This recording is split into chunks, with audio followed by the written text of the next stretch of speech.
자, 이제 네 번째 단어는 성경에서 이제 모순으로 보이는 구절들입니다. 자, 이제 이 단원에서는 이제 성경을 볼 때 어떤 구절과 다른 구절이 좀 상충되는 것 같은 그런 인상을 받는 말씀들이 있어요. 그러다 보니까 성경을 읽는 독자들이나 또 성도들 사이에서는 이게 약간 혼란스러운 거죠. 아, 이걸 어떻게 해석해야 되냐 이거죠. 그래서 우리가 왜 세대주의를 공부해야 되냐면 성경을 올바로 나누어서 적용을 해야 이제 혼선이 없다는 거죠. 네. 그래서 오늘 이제부터 보는 이제 모순으로 보이는 이 구절들도 이게 육안으로 볼 때는 앞뒤가 안 맞는 것 같지만 사실은 이게 뭡니까? 우리가 성경을 올바로 나누어서 이거를 적용하고 해석을 한다면 어려움이 없다는 얘기죠. 예. 자, 그래서 여러분 80페이지 보시면 자, 성경의 모든 구절들을 우리는 세 가지의 방식으로 적용할 수 있습니다. 자, 먼저 괄호 1번. 무슨 적용이요? 역사적인 적용입니다. 자, 왜 그럴까요? 성경은 제가 처음에 한번 강의할 때 언급했죠. 무슨 책이라고 했어요? 역사책이라고 그랬습니다. 성경은. 예. 그러니까 성경은 기독교인들의 무슨 단순한 종교 경전이 아니에요. 예. 하나님께서 인류를 다루셔왔던 역사와 앞으로 있을 미래의 운명까지 이렇게 말씀하신 책이 성경이란 얘기죠. 그래서 역사적인 적용이 중요합니다. 왜냐하면 여기 나온 대로 역사적인 사실을 우리가 공부하면서 뭐를 우리가 인지해야 돼요? 성경은 분명한 사실이다라는 얘기죠. 이게 꾸며낸 이야기나 동화가 아니라는 거예요. 역사적 적용을 왜 여러분이 해야 되냐? 이거는 분명히 있었던 일이다라는 거죠. 그러니까 성경이 다루는 모든 이야기와 말씀들은 사실이라는 점을 우리가 인식해야 된다는 얘기예요. 그래서 역사적인 적용을 하는 거예요. 그래서 역사 어느 때에 어디에서 어떻게 일어났는가 이거죠. 그 다음에 괄호 2번. 제일 중요한 건 교리적 적용입니다. 자, 성경을 주신 첫 번째 목적이 뭐라 그랬어요? 교리 때문에 주신 거라 그랬어요. 그래서 거기 보시면 구원을 받는 방법 등 실제적인 교리로서 적용을 시킨다 이거죠. 그러니까 성경의 모든 구절들은 특정한 사람들에게 특정한 이유로 특정한 진리를 가르치기 위해서 기록된 것이다라는 거죠. 이게 바로 교리적 적용이에요. 자, 그럼 이제 81페이지에 괄호 3번 영적 적용입니다. 자, 영적 적용은 여러분이 그냥 한마디로 뭐라고 생각하면 되냐? 교훈으로 생각하면 돼요. 교훈. 네, 교훈.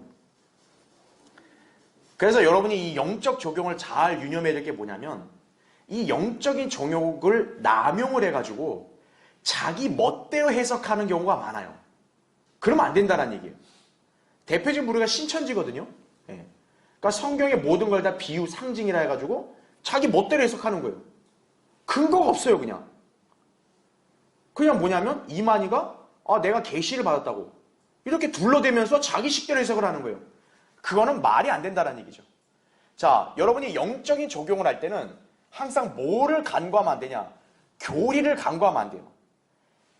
우리에게 주어진 교리에 기반을 해서 영적인 교훈을 받아야 되는 거예요. 즉 다시 말하면 구약 성경을 읽을 때 분명히 구약은 우리에게 교리로 적용되는 거 아니에요. 그렇죠? 그런데 사도 바울을 통해서 우리에게 주어진 교리 이거를 기반으로 구약 성경의 어떤 내용이 일치되는 게 있을 거예요. 그럼 그건 어떻게 하는 게 우리가 받아들일 수 있는 거죠. 그걸 기반으로 우리가 영적인 교훈을 받을 수 있는 거죠. 그러니까 쉽게 말하면 우리가 미국 땅에 갔는데 우리가 거기서 막 대한민국 헌법을 주장하면 돼요? 안 돼요? 안 되죠. 미국 땅에는 미국 헌법이 있단 말이에요. 그렇죠? 하지만 우리가 대한민국 국민으로서 우리가 알고 있는 헌법에 근거해서 미국 법과 일치되는 게 있을 거란 말이에요. 그럴 때 우리가 어떤 거예요? 교훈을 받을 수 있죠. 미국 사회에서 이런 게 안 되듯이 우리 한국 사회도 이런 게 안 되지. 이렇게 교훈을 받을 수 있지만 그렇다 해서 우리가 한국 사람이 미국 법에다 강제 적용을 시키면 안 된다는 얘기죠. 바로 교리와 영적인 적용도 여러분이 그렇게 이해하시면 되는 거예요. 영적인 교훈 누구나 받을 수 있어요. 하지만 그것이 우리 교리 자체를 뒤흔들면 안 된다는 얘기예요. 교리적으로 해당이 안 되는 것은 우리한테 함부로 적용시키면 안 된다. 여러분 이 점을 잘 기억해야 합니다. 그래서 오늘 여러분이 이 세 가지 적용을 기억하셔야 돼요. 바로 뭐라고요? 역사적, 교리적, 영적. 이 세 가지 적용을 기반으로 여러분이 성경을 읽고 공부할 때 이렇게 혼동을 하지 않게 된다 이거죠. 자, 그러면 이제 성경에서 모순처럼 보이는 구절들. 자, 이거는 모순이 아닙니다. 우리가 어떻게 올바로 이해해야 되는지 볼게요. 자, 1번 보십시오. 마태복음 5장 22절인데, 자, 여러분 이 구절을 보면요. 뭐라고 나오냐면, 내가 너에게 말하노니, 여러분 거기 잘 표시해 두세요. 까닭없이라는 단어 잘 표시해 두세요. 까닭없이. 자, 개역 성경에는 이 단어가 없거든요. 자, 그러면 계속 읽어볼게요. 자기 형제에게 노하는 자, 즉 분노하거나 화내면 누구나 어떻게 된대요? 심판의 위험에 처하며, 자기 형제에게 락하라는 자는 누구나 공의 위험에 처하게 될 것이요, 또 어리석은 자라는 자는 누구나 지옥불의 위험에 처하게 될 것이라 이렇게 말씀하죠. 여기서 락하라는 단어는 어리석은, 바보란 뜻이에요. 그러니까 여러분 이 구절 액면 그대로 보면 뭐예요? 어떤 사람한테 어이 바보 같은 거지, 어이 이게 한심한 인간 같으냐고 이러면 어떻게 되는 거예요? 지옥에 간다 이렇게 되는 거예요, 이 구절이. 그런데 아까 제가 표시하라는 단어가 뭐였어요? 까닭없이죠. 그러니까 어떤 까닭이나 이유 없이 형제한테 야 이 바보야, 야 이 멍청아, 어이구 이게 뭐 이렇게 화내고 이러면 어떻게 되는 거예요? 지옥불로 간다. 이게 이 교리예요. 그러니까 여기서 중요한 단어는 까닭이라는 단어를 잘 기억해야겠죠. 근데 개역성경에는 까닭없이란 말 어떻게 한 거예요? 삭제해버린 거예요. 그럼 여러분 까닭없이란 단어를 빼고 읽어보세요. 어떻게 돼요? 내가 너에게 말하노니 자기 형제에게 노하는 자는 누구나 심판의 위험에 처하게 될 것이, 이게 되겠죠. 그러면 어떤 문제가 생기냐? 여러분 예수님도 지상에서 사역하실 때 화를 내셨거든요. 그러면 만약 까닭없이라는 단어가 없으면 이 말씀에 따라 예수님도 어떻게 돼야 돼요? 지옥불의 위험에 처하는 거예요. 그리고 여기서 어리석은 자라 하면 지옥불의 위험에 처한다 그랬잖아요. 예수님이 지상생에서 어리석은 자라는 말을 많이 쓰셨죠. 대표적으로 누가복음 24장에 보면 엠마오로 가는 사람들이 예수님의 부활 이런 걸 이해를 못하니까 예수님이 그들에게 뭐라 했어요? 어리석은 자들아 이랬단 말이에요. 그러면 이 구절에 따라 어떻게 되는 거예요? 예수님도 지옥불의 위험에 가야 되는 거죠. 그래서 까닭없이라는 단어가 빠지면 돼요, 안 돼요? 안 된다는 얘기예요. 그리고 마가복음 3장 5절에 보면 예수님도 그 당시 무리가 완악하니까 노하셨다는 말이 나와요. 그러니까 예수님도 분명히 화를 내셨고 어리석은 자라고 말했어요. 그 다음 페이지 보세요. 82페이지. 그 다음 맨 위에 딸락 보면 바울도 뭐라 그랬냐면 고린도서 15장 36절에 보면 부활을 믿지 않는 사람에게 바울이 뭐라 했냐? 너 어리석은 자야 이렇게 얘기했어요. 바울도. 그러니까 부활을 믿지 않는 사람도 바울이 뭐라 했냐? 야 이 바보야 이런 식으로 해석했다 이거죠. 그러면 만약에 마태복음 5장 22절을 그대로 적용시키게 되면 바울도 어떻게 되는 거예요? 지옥으로 가는 거예요. 그러니까 이 구절을 잘못 해석하면 어떻게 되는 거예요? 혼란스러운 거죠. 자, 그 82페이지의 맨 밑에 달라 보세요. 자, 제가 나중에 마태복음 강의할 때도 자세하게 한번 설명할 기회가 있겠지만 이 책에서 설명한 내용만 볼게요. 마태복음 5장 22절은 전혀, 잘 보세요, 교회 시대에 해당하는 구절이 아니다라는 점이죠. 마태복음 5장, 6장, 7장을 우리가 뭐라고 불러요? 산상설교라고 부르죠.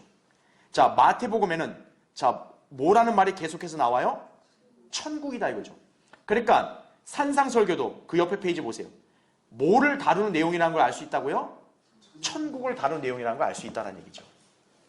그래서 마태복음 5장 22절의 이 말씀은 교리적으로 어느 시대의 백성에게 해당되는 거예요? 천년왕국, 천국 시대 백성들에게 해당되는 거란 얘기죠. 네. 그러니까 지금 교회 시대는 이게 교리로 적용이 돼요? 안 돼요? 안 된다는 얘기죠. 그래서 거기 계속 보시면 이 천국에 관해서는 다음에 자세히 다루겠지만 여기서 조금 살펴보면 천국은 눈에 보이는 나라, 즉 이 땅에 세워질 실제적인 왕국을 의미한다 이거죠. 그래서 천국과 하늘나라는 다르다는 점 다 알고 있죠, 그렇죠? 그래서 헤븐리는 하늘을 말하지만 헤븐은 물질을 말한다. 즉 땅에 세워질 왕국인 천년왕국을 말한다. 마태복음 5장, 6장, 7장에 천국이 나타나는 것을 보면 이것은 유대인들에게 새로운 언약이 어떻게 전개될 것인가를 말하고 있는 것이다. 바로 이렇게 얘기하는 거죠. 그래서 밑에 단락을 여러분이 그냥 쭉 읽어보시면 됩니다. 예. 자, 이제 그 다음 페이지 넘겨보세요. 84페이지. 자, 84페이지 맨 위에 딸락 보면 개역 한글판 성경을 위시하여 모든 알렉산드리아 계열의 사본들은 마태복음 5장 22절에서 까닭없이란 말을 삭제하여 천년왕국에서마저도 예수님을 죄인으로 정죄하여 지옥불에 넣게 만든다 이거죠. 아마도 이러한 구절이 노예할 할 일들에도 노하지 않으려고 하는 위선자를 만드는 건지도 모르겠다라고 이렇게 얘기했는데요. 자, 밑에 딸락 넘어오세요. 천년왕국에서의 규례는 모세의 율법보다 더욱 엄격하다. 이 구절을 교회 시대에 적용하면 큰일이 날 것이다. 이것은 천년왕국이다. 예수님께서 이 땅에서 왕으로 통치하신 때에는 형제들에게 까닭없이 노하거나 바보라고 하지 않는 것이 좋을 것이다. 이때는 완전히 의로운 왕국이기 때문에 그런 사람은 눈에 보이는 지옥불에 던져진다라고 얘기했죠. 자, 그래서 여러분 이거 잘 보세요. 자, 마태복음 5장 22절을 올바로 해석을 하려면 우리는 일단 이 구절이 교리적으로 어느 시대에 어떤 사람에게 적용되는가 이 부분을 경륜적으로 나눠야 되고요. 그 다음에 여기에 중요한 단어를 염두에 둬야 됩니다. 바로 뭡니까? 까닭 없이예요. 예. 그래서 우리가 알아야 될 게 뭐냐면 경륜적으로는 마태복음 5장은 산상설교란 말이죠. 그렇죠? 산상설교는 왕국, 천국에 해당되는 헌법이에요. 그렇죠? 그렇기 때문에 이 구절이 액면 그대로 적용이 되는 대상은 누구예요? 천국에 들어가는 백성들에게 해당된다는 얘기죠. 다시 말하면 교회 시대에 사는 백성들에게는 이게 교리로 적용이 돼야 안 돼요? 안 됩니다. 그래서 설사 교회 시대 성도들이 까닭없이 그냥 부지불식간에 자기도 모르게 화가 나니까 아유 야 이 밥 멍충아이 이렇게 얘기했다 해서 지옥에 간다 안 간다? 안 간다라는 얘기죠. 왜냐? 이거는 교회의 교리로 적용되는 게 아니기 때문이다라는 얘기죠. 바로 이게 경륜적으로 올바로 나눠야 된다는 얘기예요. 그러니까 천년왕국 때는, 천국 때는 이 구절이 액면 그대로 적용이 되는 거예요. 그러니까 천국의 백성들은 어떻게 해야 돼요? 이 구절을 지켜야 돼, 안 지켜야 돼요? 지켜야 되는 거죠. 하지만 교회 시대 우리는 지킬 의무는 사실 없는 거란 얘기죠. 그런데 제가 여러분에게 얘기했잖아요. 아까 우리 그리스도인들도 영적인 적용을 해야 된다 그랬잖아요.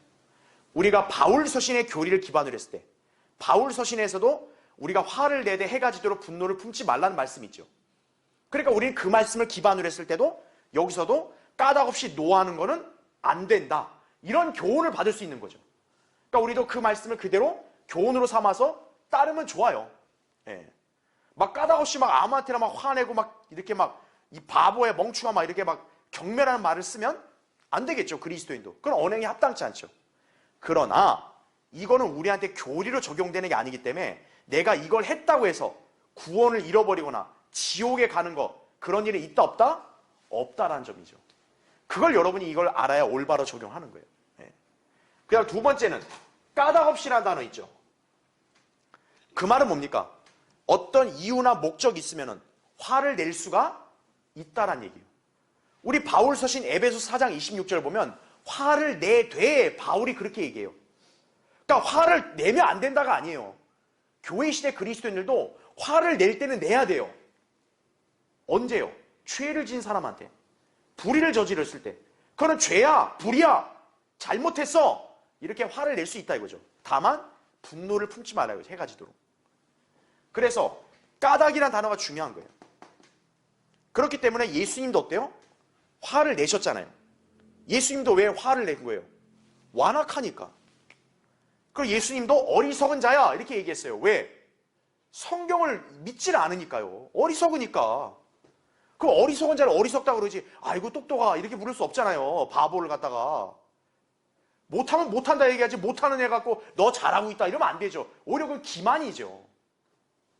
그래서 예수님도 말씀한 거란 거죠. 근데 이 까닭없이를 지어버리면 어떻게 돼요? 무조건 노하고 무조건 어리석은 자가 라면 다 지옥 간다. 이러면 예수님도 이 법에 적촉이 되는 거예요. 바울도 이 법에 적촉이 되는 거예요. 그래서 여러분이 이 구절을 이해할 때는 두 가지를 관점을 갖고 읽으라 이거죠. 그러면 혼란스럽지 않게 된다는 얘기죠. 네. 그럼 이제 85페이지 두 번째 보겠습니다. 나머지는 여러분이 읽어보시면 됩니다. 네. 그래서 제가 참고로 말씀드리면 산상설교를 갖다가 오늘날 대다수 교회들은 교회 시대에 우리한테 교리로 가르친다고요. 이렇게 해야 된다고. 근데 여기서 이 법은 굉장히 엄격해요. 얼마나 엄격하냐면 여러분 나중에 책 읽으면 알겠지만 이렇게 여자를 바라볼 때 막 음욕을 품고 바라보면 눈알을 뽑아야 돼요. 즉시. 그러면 그대로 해요? 안 하잖아요. 그렇기 때문에 이거는 교회 시대에 적용되는 게 아니라는 얘기죠. 예. 그렇게 안 하면 다 지옥 가야 되는데 그렇지 않겠어요? 예. 그리고 뭐라 하냐면 또 여러분 나중에 산상수훈 읽으면 알겠지만 마태복음 6장 같은 걸 읽어보면은 사람이 어때요? 주는 거 다 주라 하잖아. 왼뺨 맞았어. 오른뺨도 맞으려. 야, 뜨뜨 때리라고. 예. 그건 이 시대의 교리가 아니라는 얘기죠. 예. 그거는 천년왕국 시대에 그때는 모든 이제 구원받은 백성들이니까 형제들 간의 관계잖아요. 예. 형제 사랑을 강조하니까 그런 거죠. 그러니까 그거는 그때 교리고 이때는 아니라는 거죠. 근데 그렇다고 해서 우리가 산상설교를 아예 무시하냐? 그게 아니라 교훈을 삼으라 이거죠. 교훈을. 왜? 그거는 형제 사랑을 굉장히 드러내는 거니까. 내가 산상설교를 지킬 수 있다면 지킬 수 있으면 좋아요. 예. 하지만 그거를 못 지켰다 해서 내가 이거에 따라 지옥 간다. 이건 아니란 얘기죠. 그걸 나눠야 된다는 얘기죠. 예. 자, 두 번째. 역시 또 산상설교에 나오는 것 중에 하나예요. 주기도문이에요. 주기도문. 그러니까 이것도 뭡니까? 오늘날 대다수 교회들이 자, 예배 끝날 때 다 같이 주기도문을 마치겠습니다. 그러면서 그러잖아요. 하늘에 계신 우리 아버지, 아버지 이름 믿고. 이거 맞죠? 그렇죠? 그 기도하는 사람들이 무슨 그 의미를 알고 할까요? 야, 예배 끝났다. 하늘에 계신 우리 아버지 이러는 거죠. 그렇죠? 그 의미를 알고 하는 사람 없어요.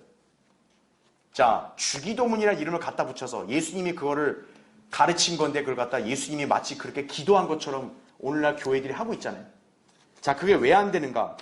여러분 86페이지 보세요. 자, 86페이지에 위에서부터 세 번째 줄 보세요.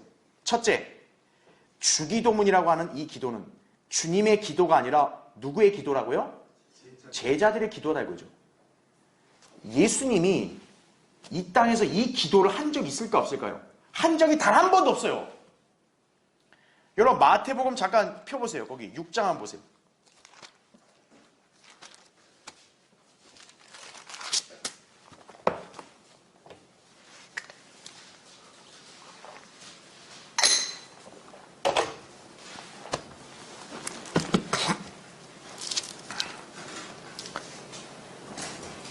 (6장 9절을) 보면 그러므로 너희는 이렇게 기도하라. 예수님이 이렇게 말씀하죠. 즉 예수님이 내가 이런 기도하니 너희도 나를 따르라가 아니라 너희는 이렇게 기도하라. 기도의 본을 가르쳐 준 거죠. 그 다음 보세요. 하늘에 계신 뭐라 그래요? 우리 아버지라는 표현을 씁니다. 여러분 잘 표시해 주세요. 그 단어를. 여러분 예수님이 한 번도 하나님 아버지를 우리 아버지라 부른 적이 있을까요? 예수님은 한 번도 하나님을 우리 아버지라 부른 적이 없어요. 예수님은 하나님을 나의 아버지라 부르죠. 나의 아버지. 예. 그러니까 여기서 우리 아버지라는 말은 어느 민족만 쓰는 거예요? 유대인, 이스라엘만 쓰는 용어예요, 이게. 그러니까 지금 이건 예수님이 내가 이런 기도를 했다가 아니라 너희는 이렇게 기도하라면서 너희가 기도 시작할 때 하나님을 우리 아버지라 부르지 그래 하늘에 계신 우리 아버지 하면서 이렇게 기도하라고 가르쳐 주는 거예요. 자, 그리고 이제 다시 책 보세요. 86페이지에. 자, 둘째. 예수님이 제자들에게 기도할 때 주의라고 하라고 하신 것은 자, 뭐를 되풀이하지 말라는 거예요? 헛된 반복을 되풀이하지 말라 그랬어요. 개혁성경에 이게 중언부언이라 나오거든요. 그러니까 쉽게 말하면 무의미한 반복을 하지 말라는 거죠. 여러분 무의미한 반복을 누가 합니까? 중들이 하잖아요. 중들이. 나 마음이 다룰 간생 보자. 나 마음이 다룰 간생 보자. 뭐라뭐라뭐라 그렇게 무의미한 반복을 한단 말이에요. 주문을 외우잖아요. 주문. 이교도들이. 그렇죠? 그게 바로 쓸데없는 헛된 반복이에요. 그러니까 하나님도 뭐냐면 성도들에게 기도할 때 무의미하고 쓸데없는 반복하지 마라 이거죠. 예. 그거는 뭡니까? 전혀 그 마음과 감정이 없이 로봇처럼 하는 거 아니에요. 그냥. 그런 기도하지 말라고 한 거거든요. 헛된 반복을 되풀이하는 것은 이교도들이 알지 못하는 신학이 하는 것이므로 그런 것을 담지 말라는 뜻이다 이거죠. 그런데 여러분 오늘날 교회들이 주기도문 할 때 그 기도하는 거 보세요. 그 사람들이 무슨 자기 마음에 따라서 그때그때 기도하는 게 아니라 그냥 주일 뭐 오늘 모임 끝나면 다 같이 주기도문 합시다. 그 앵무새처럼 똑같은 말만 그대로 하죠. 그냥 하늘에 계신 우리 아버지, 아버지를 거룩히 나라의 마옵시며 뜻이 하늘에 땅에 이루어지이다. 오늘날 우리에게 일용할 양식을 주옵시고 얘기하죠. 그럼 여러분 질문해 볼게요. 그럼 여러분 오늘 양식 못 먹었어요? 오늘 우리에게 일용할 양식 주옵시고, 평소에는 뭐 하나님이 양식 안 줬어요? 여러분 먹을 양식? 전혀 자기 상황에 맞는 기도가 아니죠. 예. 그러니까 그런 건 무의미한 기도라는 거예요. 쓸데없는 기도. 예. 마태복음 6장 7절에 바로 그 얘기한 거예요. 이교들이라는 것처럼 헛된 반복을 하지 마라 이거예요. 그래서 이거는 교회 시대 우리와 전혀 상관이 없다는 거죠. 그러니까 여러분 거기 87페이지 보세요. 87페이지 1번. 여기서 우리 아버지란 유대인의 용어다. 유대인들은 나의 아버지라 하지 않고 뭐라고 말한다고요? 우리 아버지라 그런다 이거죠. 왜요? 유대인은 민족적인 하나님의 아들이기 때문에. 예. 개개인이 하나님의 아들들이 아니라 민족 단위의 하나님의 아들이기 때문에 복수의 개념인 민족이 우리 아버지라고 부르는 거예요. 예, 하나님을. 그 다음에 동그라미 2번. 아버지의 나라, 즉 왕국이 임하기를 기도하고 있죠. 여기서 왕국은 뭡니까? 하늘나라가 아니라고요. 마태복음 6장 10절을 거의 보세요. 10절에 아버지의 왕국이 임하오시며 아버지의 뜻이 하늘에서와 같이, 자 어디에서도 이루어진대요? 땅에서도 이루어지리라. 이들이 멸망하는 왕국은 땅에서 세워지를 왕국을 가리키는 거라고요. 근데 그리스도인들은 지금 땅에 세워질 왕국이 아니라 우리 하늘나라에 가는 본향이잖아요. 우리는. 그렇죠? 그 다음에 여러분 12절 보세요. 우리가 우리에게 빚진 자들을 용서하는 것 같이 우리의 빚진 것들도 용서해 주시오며 이렇게 나오죠. 여러분 여기서 죄 용서 기준이 뭡니까? 빚진 자들 용서해 주는 거잖아요. 근데 교회 시대의 죄 용서의 기준은 뭐예요? 여러분이 누군가에게 빚진 자 탕감해 주고 용서해 줄 때 용서받아요? 아니죠. 우리 예수 그리스도의 보혈을 통해 용서받는 거죠. 이거는 바로 환란 시대의 행위로 구원받는 유대인들에게 해당되는 말씀이라고요. 자, 그래서 다시 책 보세요. 87페이지에 동그라미 3번 보세요.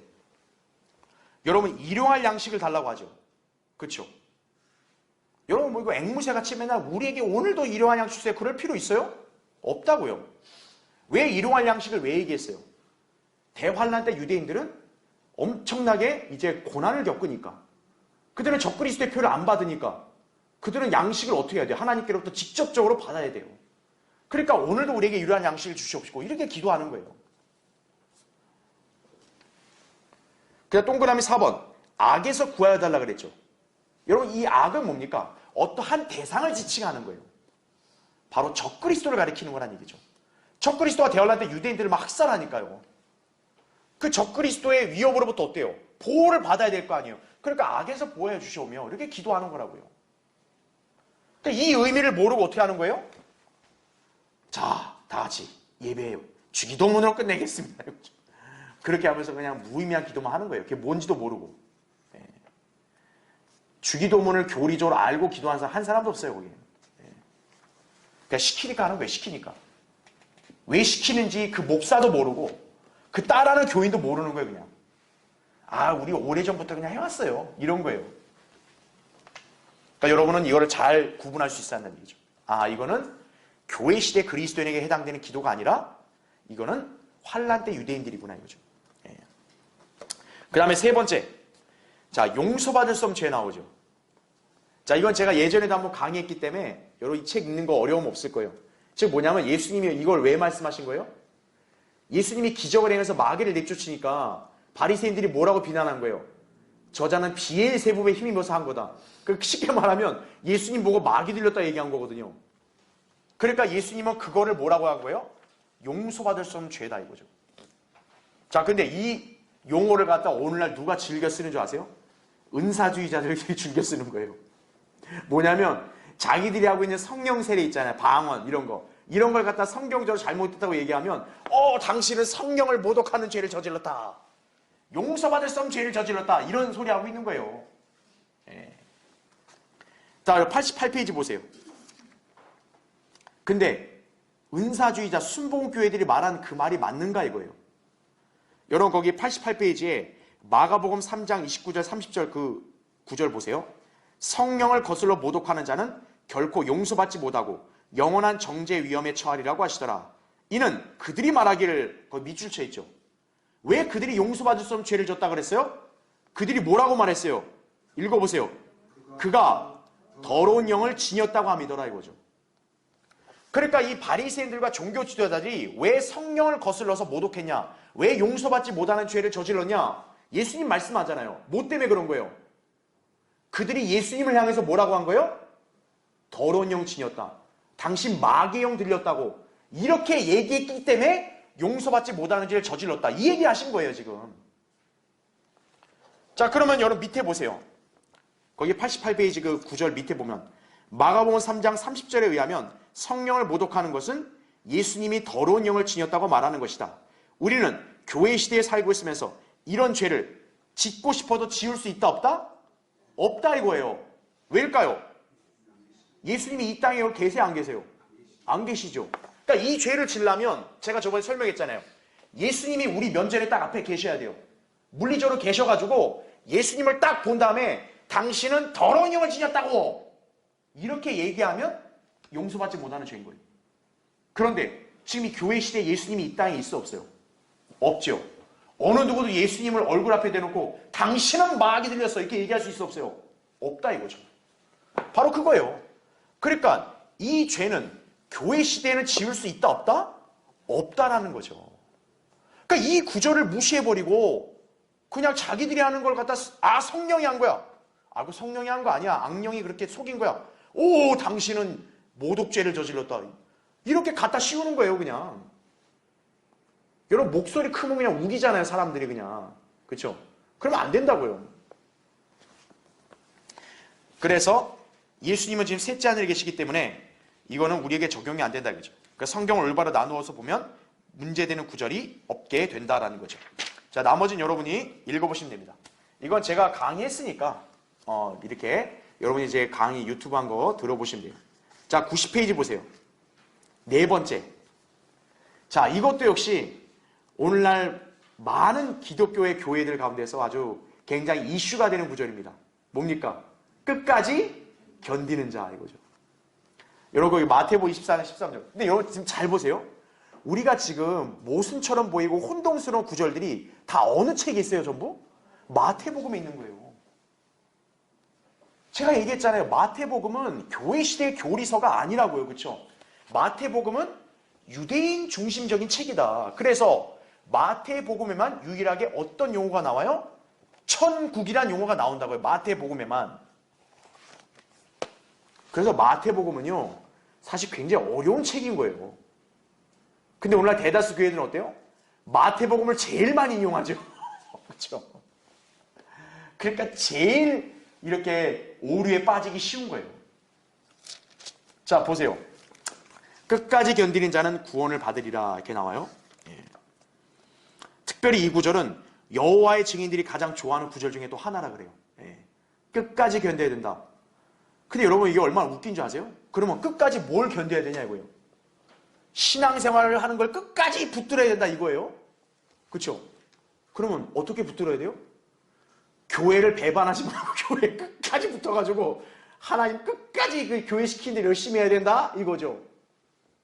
그러니까 새벽 예배 나와야 돼, 금요철에 나와야 돼, 금식도 해야 돼, 방언도 해야 돼, 구역 예배도 해야 돼. 아이고 몸이 성할 데가 없죠, 그죠? 네. 이 구절을 그냥 딱 그거 하나만 갖고 와가지고 아무렇게나 해석하면 안 되죠. 여러분도 알다시피 모든 일은 뭡니까? 전후 문맥이라는 게 있어요. 그렇죠? 여러분도 누군가 대화할 때 야, 말 앞뒤 자르지 말고 잘 들어 이렇게 얘기하잖아요. 왜? 그 말 하나만 자르면은 거기다가 뭘 갖다 붙이면은 다른 해석이 될 수 있단 말이에요. 그렇죠? 그러니까 우리가 말하는 사람도 야, 앞뒤 자르지 마. 다 들어봐 이러잖아요. 성경도 그래야 되는 거예요. 지금 여기 마태복음 24장 13절 있잖아요. 우리가 이 한 구절만 떼우면 안 되죠. 마태복음 24장이 어떤 문맥인지를 봐야죠. 그렇죠? 자, 한번 펴보세요, 여러분. 마태복음 24장 보세요. 거기 24장 13절 보면 그러나 끝까지 견디는 자는 구원을 받으리라 13절 이렇게 나오죠? 그 다음에 14절 보세요. 이 뭐라 그래요? 왕국 복음이 모든 민족에 증거되기 위하여 온 세상에 전파되리니 그런 후에야 끝이 오리라 이렇게 나오죠. 그러니까 이 끝까지 견디는 자는 구원을 받는다 했을 때는 어떤 복음과 지금 연관되어 있는 거예요? 왕국 복음이. 그러면 지금 왕국 복음이 교회 시대에 우리가 믿어서 구원받는 복음이냐 이거예요? 아니란 얘기죠. 자, 그 다음에 문맥을 계속 보세요. 15절에. 그러므로 너희가 선지자 다니엘을 통하여 말씀하신 멸망에 가증한 것이 거룩한 곳에 선 것을 보리니 읽는 자는 깨달으라 이렇게 나오죠. 여러분 지금 이게 현재 우리 교회 시대에 있었어요? 없었어요? 없었다고요. 선지자 다니엘이 말했던 게 뭐냐? 바로 이 거룩한 성전에 이제 멸망에 가증한 자가 선다 이거죠. 더럽힌다 이거죠. 근데 예수님이 이 말씀할 때도 과거 역사로 말하는 게 아니라 선 것을 너희가 앞으로 미래에 보리니 이렇게 얘기했다고요. 근데 지금 이 순간까지 이런 일이 있었어 없었어요? 없었다고요. 그렇다면 여기 끝까지 견디는 자는 구원받는다. 이것도 지금 우리한테 적용하면 돼요? 안 돼요? 안 된다는 얘기죠. 그 다음에 16절 보세요. 그때 자 뭐라고 나와요? 유대에 있는 자들은 산들로 도망하라. 자 그러면 지금 예수님이 이 말씀을 어느 대상에게 하고 있는 거예요? 유대에 있는 자들이에요. 여러분 지금 유대에 있어요 여러분요? 아니잖아요. 아니 한국 땅에 있는 한국인이 왜 자꾸 유대인을 침범하냐고요. 그 다음에 계속 보세요. 거기 17절 보세요. 지붕에 있는 사람은 집 안에 있는 물건을 가지러 내려가지 말고 들에 있는 사람은 자기 옷을 가지러 돌아가지 말라. 그날들에는 아이를 뵌 자들과 젖 먹이는 자들에게 화 있으리라. 여기 우리 어머니들 중에 아이를 뵈가지고 화 입은 분 계세요? 여러분 지금 이게 지금 현재 우리 시대에 적용이 돼요? 그 다음에 20절 보세요. 너희는 피난하는 일이 겨울에나 안식일에 일어나지 않도록 기도하라 이렇게 나오죠. 여러분 지금 이런 기도해요? 여러분 지금 피난할 염려하고 있어요? 무슨 우리가 6.25 터진 것도 아닌데 뭘 피난해. 그잖아요. 그러니까 지금 이거는 교회 시대 그리스도인하고 아무 상관이 없는 말이에요 지금 이게. 그 다음에 결정적인 거 21절 보세요. 21절. 이는 그때 자 뭐가 있다 그래요? 대환란이 있으리니. 아하. 그러니까 이런 일들이 바로 언제 있다라는 거예요? 대환란 때 있다라는 얘기예요. 그러면 지금 교회 시대가 대환란 때예요? 아니잖아요. 그렇다면 우리 13절에 끝까지 견딘 자는 구원을 받으리라. 그럼 이거는 어느 시대에 적용되는 교리라고요? 대환란 때 적용되는 교리라고요. 이렇게 나눠서 봐야지. 그냥 딱 한 구절만 딱 떼고 와가지고 야 지켜. 이러면 돼요 안 돼요? 안 된다는 얘기죠. 예. 그래서 대환란은 계속 보세요. 그와 같은 것은 세상이 시작된 이후로 지금까지 있었다 없었다? 없었으며. 그러니까 예수님 이전부터 그런 게 있었다 없었다? 없었다 이거죠. 그 다음 계속 보세요. 또 결코 없을 것이기 때문이다. 바로 지금 이 순간 있어 없어요? 없다 이거죠. 이 대환란은 장차 미래에 있을 일이다라는 얘기죠. 예. 그 다음에 여러분 29절 보세요. 29절에 그 날들의 환란 후에 여기서 환란 후란 말이 나오죠. 자 대환란 끝이라고 했는데 즉시 보세요. 해가 어떻게 됐대요? 어두워지며 29절이에요. 달이 그 빛을 내지 아니하며 별들이 하늘에서 떨어지고 하늘들의 권능들이 흔들릴 것이라. 여러분 그런 일이 있었어요 지금까지? 없었죠. 그 다음에 31절 보세요.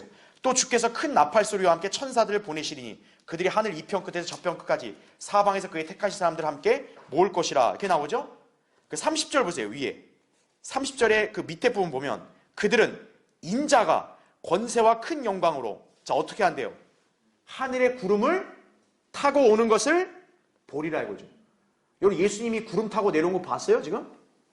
못 봤잖아요. 그러니까 마태복음 24장은 대환란 때에 해당되는 사람들에게 적용되는 교리의 말씀이에요. 그거를 우리한테 갖고 와서 이걸 지키라고 하면 이걸 못 지키면 구원 못 받는다. 그럼 돼야 안 돼요? 안 된다는 얘기죠.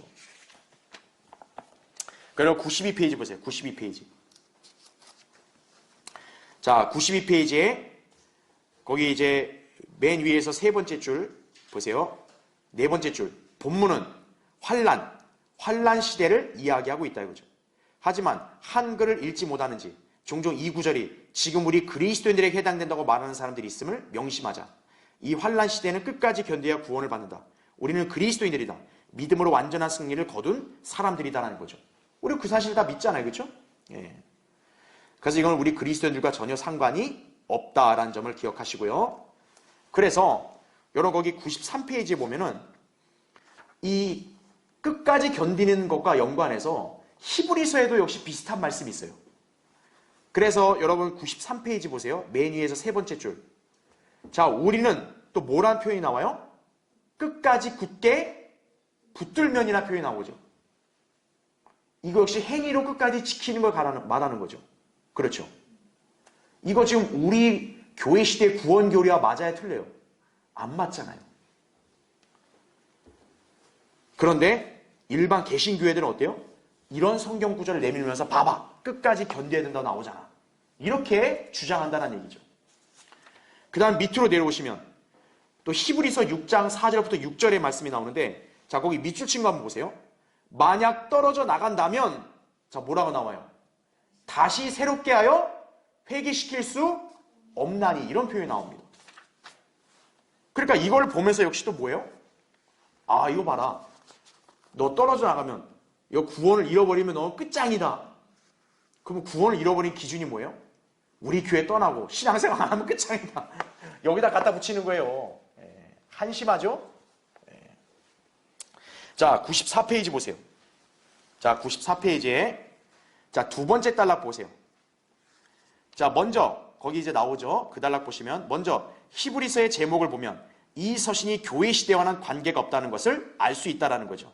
자 히브리서는 교회 시대와 자 뭐를 연결해주는 과도기적 서신이라고요? 환난 시대라는 거죠. 그래서 어느 부분들은 교회 시대에 적용이 가능하나 상당수 부분들은 교회 시대에 적용되지 않는 구절들이다라는 얘기죠. 그래서 히브리서는 굉장히 어려운 책이에요. 자 여러분 이제 잠깐 여기 보시면 성경에는 어려운 책이 딱 세 가지가 있어요. 크게. 물론 더 있지만 일단 첫 번째 마태복음이 어려운 책이에요. 두 번째는 사도행전이에요. 그 다음 세 번째가 히브리서예요. 왜 이 책들이 어려운가? 바로 이 책들은 경륜이 과도기로 겹치기 때문에 그래요. 그러니까 바울 서신처럼 뭐 로마서나 고린도전서, 갈라디아서 뭐 이런 것들은 그냥 순수하게 우리한테만 해당되니까 우리가 읽고 받아들이면 문제가 없어요. 그런데 이 책들은 그게 아니라는 거죠. 이 책들은 두 대상, 두 시대가 교차하고 있는 거예요. 그래서 어떤 거예요? 두 가지의 서로 다른 교리들이 섞여 있는 책이라는 얘기죠. 그러니까 이걸 나누지 못하면 어떻게 돼요? 자칫 혼란에 빠지게 되는 거예요. 예. 자, 마태복음은 이 세 책을 우리가 과도기의 책이라 그래요. 여러분 그걸 기억하시면 되는 거예요. 자, 마태복음 뭐에서 뭐로 가는 과도기일까요? 구약에서 신약으로 가는 책이다라는 얘기죠. 그러니까 예수님이 십자가에서 피 흘려 죽기 직전까지는 신약이 아니라 뭐다? 구약이다. 그러니까 예수님이 누가 영생을 받기 원한다 얘기했을 때 뭐라 그래요? 야, 좀 기다려. 내가 십자가에 죽을 때 믿어. 이게 아니잖아요. 계명 지켜라. 구약의 교리를 얘기하죠. 네. 그러니까 이거를 나눠야 된다는 거죠.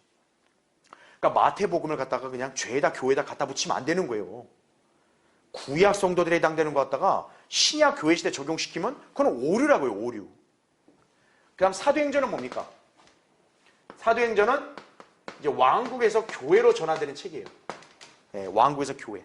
또 다른 말로 하면 이제 이걸 어떻게 해석할 수 있냐? 이스라엘에서 또 교회로 전환되는 책이다. 또 율법에서 은혜로 전환되는 책이다. 그렇게 이해하시면 되는 거예요. 자, 여러분 잘 보세요. 오늘날 이 땅에 존재하는 대다수의 이단들이 있죠. 그 이단들이 다 어디서 나온 건지 아세요? 사도행전에서 나온 거예요. 사도행전에서. 은사주의자들 있죠. 그럼 무슨 뭐 성령 세례나 이런 거 있잖아. 방언. 다 사도행전을 멋대로 해석해서 그런 거예요. 또 극단적 칼빈주의자들. 예, 그런 자들도 사도행전 잘못해서 나온 거예요. 심지어 공산주의도 뭐 때문에 나온 건지 아세요? 사도행전 잘못해서 나오는 거예요. 거기에 유대인들의 교회에 해당되는 교리를 갖다가 공산주의자들이 자기들이 갖고 온 거예요. 야, 사유재산 없어? 다 공동이야? 이거죠. 예. 공산주의도 이걸로 나온 거예요. 그 사도행전은 위험한 책이에요. 근데 대다수 교회들은 마태복음 사도행전 엄청 좋아하잖아요. 막 이걸로 설교한다 그러고 여러분 지켜야 된다 또 이런 소리 하고. 그 다음에 히브리서는 바로 교회에서 환란으로 넘어가는 과도기적인 책이다라는 얘기죠. 특히나 여러분이 알아야 될 게 뭐냐면 여기 히브리라는 말이 나오죠. 히브리서는 무슨 뜻이냐면 히브리인들에게 보내는 편지란 뜻이에요. 다시 말하면 이 서신, 편지를 받는 대상이 누구예요? 히브리인들, 유대인들이에요. 교회가 아니라고요. 연애편지 우리 형제님들 써봤죠? 옛날에. 안 써보셨어요? 연애편지. 사랑하는 누구누구에게. 다 편지 쓰잖아요. 근데 그걸 엉뚱한 여자가 가서 어머 나한테 썼군요. 이러면 어때요? 이거 돌아버리는 거죠. 환장하는 거죠. 당신 아니야. 여기 봐. 사랑하는 누구누구에게 이잖아요. 우리 박우 형제님 우리 부인한테 내 사랑하는 옛날에 연애할 때 누구누구에게 썼는데 갑자기 엉뚱한 여자가 가서 어머 고마워요. 이거죠 이거. 히브리서는 누구한테 쓴 거예요? 히브리인들은 누구예요? 유대인들이 아니에요. 근데 교회에 가서 아이고 고마워요. 강도죠 강도 그러면. 예, 그러면 안 되죠. 잘 기억해야 된다고 이거를. 예. 바울 서신은 어때요? 갈라디아의 교회들 또 데살로니가 교회들 다 신약 교회들에게 보내잖아요. 그러니까 교회 시대 성도들 우리한테 동일한 교리가 되는 거죠. 그런데 이거는 교회가 아니라 히브리인들 이거잖아요. 유대인들 이거죠. 그러니까 히브리서 3장에 너희 조상이라 했을 때는 바로 유대인들 조상을 가리키는 거라고요. 그걸 깡그리 무시하고 야, 다 갖고 와. 다 지키자. 다 지켜 그냥. 아멘. 다 지키자. 그럼 돌아버리는 거예요, 사람이. 여러분 제일 위험한 게 뭔지 아세요? 여러분 잘 아셔야 돼요. 성경 66권을 다 그대로 내가 모든 걸 다 지키겠다. 그게 제일 무식한 사람이에요. 예. 대한민국 사람은 무슨 법만 지키면 돼요? 대한민국 헌법만 지키면 되는 거예요. 아프리카 법 지킬 필요 있어 없어요? 없다고요. 그걸 나누는 이게 교리예요, 바로. 이걸 안 나눠버리니까 이렇게 엉뚱한 짓을 하는 거예요, 죄다. 엉뚱한 걸 가르치고. 그걸 기억해야 한다 이거죠. 자, 그래서 여러분 이제 그 나머지는 읽어보시면 됩니다. 그래서 어떤 거예요? 유대인들은 구원을 잃어버릴 수 있단 말이에요. 그렇죠? 그러니까 히브리서에는 끝까지 견디란 말이 나오는 이유가 그거예요. 바로 대환란에 들어갈 유대인들, 그들한테 경고하는 거예요. 니네 조상들 옛날에 광야 생활할 때 그렇게 하나님 앞에서 맨날 투덜거리고 불평하고 반역하다가 멸망했지? 너네는 그러면 된다 안 된다? 안 된다. 이걸 가르치는 거예요. 그걸 무시하고 무슨 성경에 아무거나 갖다 붙이고 그러면 되겠어요? 예, 안 된다 이거죠. 자, 이제 넘겨보십시오. 5번째. 자, 96페이지. 현명한 5처녀, 어리석은 5처녀. 자, 이제 시간이 많이 지체했으니까 빨리 하겠습니다. 여러분 이게 뭡니까? 열처녀 비유죠. 여러분 마태복음 25장 특히 감리교회들의 단골 멘트예요. 열처녀. 여기에 5처녀는 기름을 지켜가지고 여기에 결혼식 들어가고 어리석은 5처녀 기름을 없어가지고 그리고 못 들어갔죠. 여러분 성령을 지켜야 됩니다. 끝까지 견디고 그래야 해서 현명한 처녀가 돼야 됩니다. 안 그러면 여러분 어리석은 처녀가 돼서 구원을 잃어버립니다. 이런 식으로 가르친다고요. 이것도 역시 어느 책이에요 지금? 마태복음이에요. 또 마태복음. 그러니까 이 감리교가 제일 엉터리거든요. 마태복음을 갖다가 자기들한테 갖고 와가지고 이웃사랑을 가르쳐서 그렇게 써먹는다니까요. 97페이지 보세요. 자, 위에서 세 번째 줄. 마태복음 25장에서 예수 그리스도께서 다시 오실 때 참여하지 못한 자는 자 뭐라 그래요? 어리석은 자란 말이다. 그죠? 이 구절은 예수 그리스도의 못때에 해당하는 구절이에요? 재림 때에 해당하는 구절이에요. 이거를 휴거로 착각해서 적용하는 사람들이 많다 이거죠. 하지만 성경에서 그리스도인들을 신부라고 한 적은 있어도 잘 기억해 두세요. 처녀들이라고 부른 적은 있다 없다? 없다라는 얘기죠. 자, 우리 그리스도인들은 여러 명이지만 사실 우리는 어때요? 예수 그리스도의 다 한 몸 안에 속하죠. 바로 교회는 오직 단수예요. 그리스도의 몸은 하나듯이. 그렇죠? 예. 그러니까 처녀, 신부 이게 맞는 표현이지 처녀들 이러면 돼요 안 돼요? 안 된다는 얘기예요. 그래서 이 처녀들 얘기했을 때는 환란 때 유대인 성도들을 가리키는 거예요. 그래서 이들은 구원을 받으려면 기름으로 상징되는 뭐를 가지고 있어야 돼요? 성령을 가지고 있어야 된다 이거죠. 그래서 이들에게는 뭐가 필요하다? 행함, 행위가 필요하다는 얘기죠. 믿음만 갖고는 안 된다는 얘기죠. 그 점을 얘기하고 있는 거라고 그죠. 그래서 여러분 98페이지 보세요. 자, 제가 아까 설명한 내용인데 자, 거기 위에서부터 네 번째 줄 보면 거의 모든 이단들은 마태복음, 히브리서, 야고보서 그리고 요한계시록에서 나온다. 왜냐하면 그 서신들이 유대인과 관계된 것임에도 불구하고 교회에게나 자신에게 쓰여진 것처럼 사사로이 해석하여 적용하기 때문이다라는 얘기죠. 이게 문제예요. 이게. 그래서 유대인과 관련된 것들을 갖다가 교회에다 적용시키니까 구원 체계가 유대인과 교회는 다르잖아요. 그러니까 구원 체계에서 혼란이 오는 거예요. 이거 은혜로 구원받는 게 맞는 건지 아니면 행위로 그래도 뭔가 지켜야 되는 건지 막 헷갈린다 이거죠. 바로 우리가 지금 처음부터 공부했던 대로 성경을 세 가지로 올바로 나눠 적용을 하지 못하니까 이런 문제가 발생을 하는 거예요 지금. 그래서 뭐 거기 한 예를 든 건데 요한웨슬리 있잖아요. 요한웨슬리가 감리교에서 굉장히 위대한 설교자거든요. 훌륭한 분이에요. 근데 이분도 오늘날 우리처럼 성경을 이렇게 탁월하게 알지를 못했어요. 그래서 요한웨슬리도 결국 행위로 구원을 유지해야 되는 걸로 착각을 했다고요.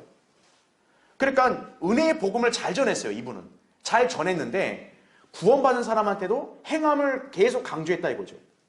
왜냐하면 성경을 나눠볼 줄 몰랐던 거예요, 이분이. 그러니까 이 요한웨슬리 이 전 유산을 감리교회들이 그대로 받은 거예요. 그러니까 오늘날 감리교회들이 행위구원을 자꾸 얘기하는 거거든요. 그런데 요한웨슬리는 그래도 은혜의 복음을 올바로 전하고 순회 설교도 하고 정말 수십만 명을 주님께로 이겨온 그런 종이거든요. 근데 오늘날 감리교회 목사들은 그런 거 할까요? 그런 것도 안 해요. 복음이 뭔지도 모르고 전하지도 않고 오로지 뭡니까? 사람 많이 끌어모으자 이거예요. 어떻게 사람 많이 끌어모을까? 어떻게 교회 건물이나 크게 지을까? 이런 거나 궁리하고 있는 거예요. 이 나라 목사들은. 요한웨슬리가 보면 통탄한 노릇이에요. 통탄한 노릇이에요. 야, 난 이런 짓은 안 했는데 이럴 거라고. 그래서 여러분이 성경을 올바로 나눠야 된다 그죠?